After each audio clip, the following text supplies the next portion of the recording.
And in the previous exercise, we completed the frequency distribution using COUNTIF function.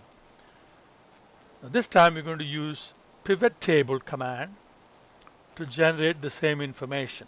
So before we start, I'm going to move this label out of the way, and you will know why in a little bit, because otherwise this is going to get erased. So let's move it by pressing Ctrl X and moving it away from column B. Now, before we start the pivot table, we have to highlight the entire data set, starting with the top row that contains the names of each column. So we start the highlight from cell L21, then scroll down to the last cell. Now press the Shift key and then click that last cell. Now the entire data set is highlighted. Now go to Insert, Pivot Table, and select Pivot Table. Now the data set that we had highlighted is now the table range. The output should be, well, it can be in a new worksheet, but we want to put it in the same worksheet as this one. So select existing worksheet, and we'll specify the location as right below the title using pivot table, so B16. Now when I press OK, it's going to put a template here, and that would have erased this title. That's why we moved it aside. Okay. Now here is the pivot table template, and here are the fields with which we can populate the pivot table. And the first pivot table we want is for the country.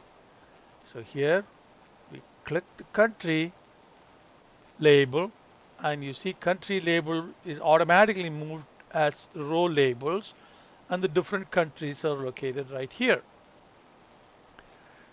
Now we want the frequencies, so we drag, click and drag and drop the country into values, and since country is a categorical variable, it is automatically using count as the summarization method. So we have 38 observations. Now we have the relative frequency for country. Let's do the same thing for cylinders, but before we do that, let's move this label back there. Now to prepare another pivot table, once again we start by highlighting the entire data set, insert, pivot table, and pivot table. Now the data set is already selected, and the output cell, let's click F16. Now the pivot table template is set. Now we want cylinders to be the row label, but when you check cylinders, it goes over there.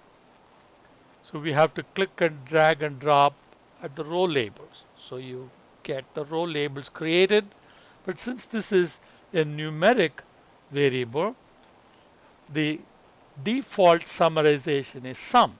But we need to change that to count. So click the down arrow, value field settings. Now change from sum to count. Click OK, then you have count of cylinders.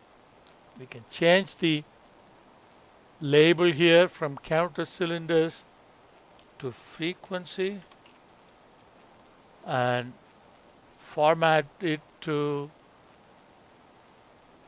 right aligned, and we can do the same thing for this table as well. So copy and paste it over there.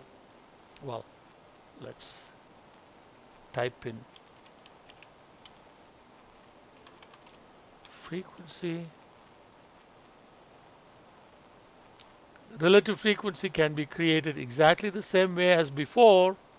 So let me show you the final result. There you go.